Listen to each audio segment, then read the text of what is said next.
What if I told you that failure isn't the end of the story but just the beginning? That maybe the moments you're trying the hardest to avoid are the very moments meant to shape you the most. You know, for the longest time I walked through life with this quiet, unshakable belief that I could not fail. That failure was for other people, people who didn't try hard enough, who didn't want it enough. Not me, not my family, not my people. We push through, we endure, we rise. That's a legacy I lived. That's a legacy I carried in my bones. That's a narrative I lived by, or at least I thought I did.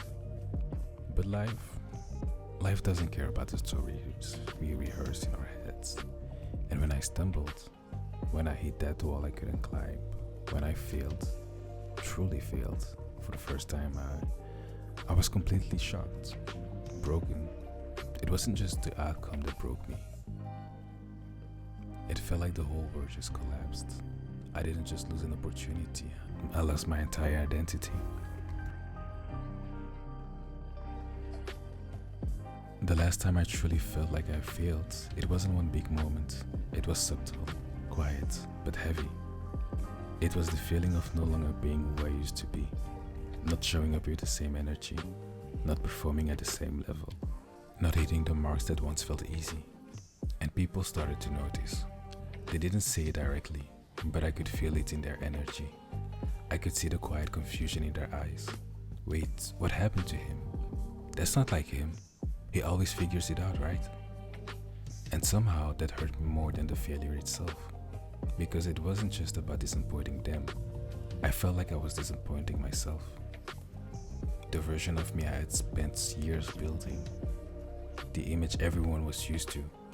The standard I had become known for. It took me time to get back up. And not just physically, but mentally, emotionally, and spiritually. Because when you're used to winning, failing feels like the world got flipped upside down. But failure, especially when you're not used to it, it humbles you. It shows you how small you are, but also how much you still have to grow. And maybe that's the point. Maybe failure is just life saying, you're not done learning yet.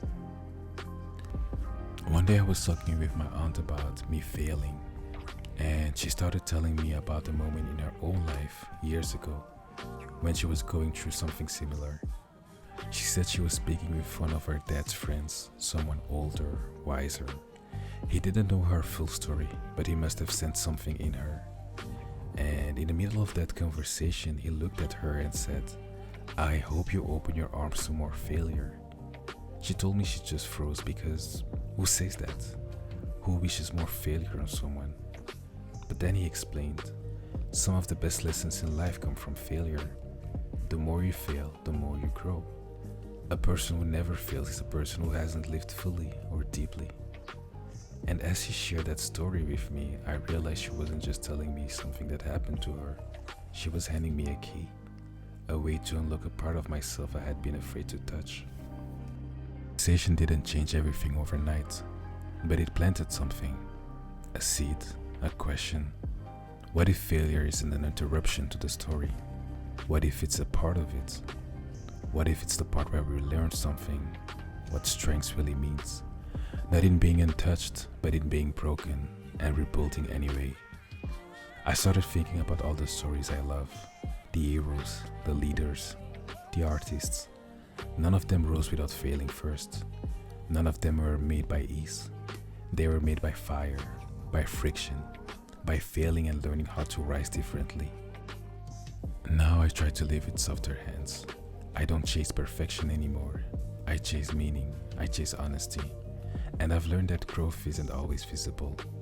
Sometimes it looks like stillness. Sometimes it feels like pain.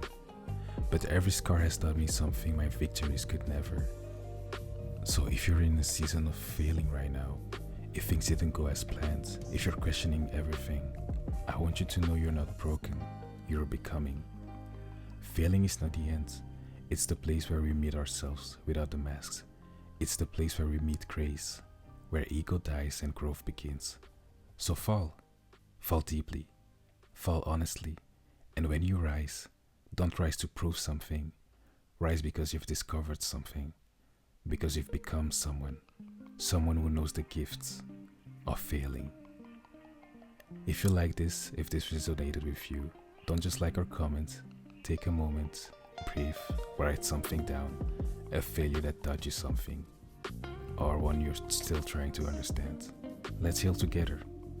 Oh yeah, don't forget to like and subscribe. Helps me a lot. Bye bye.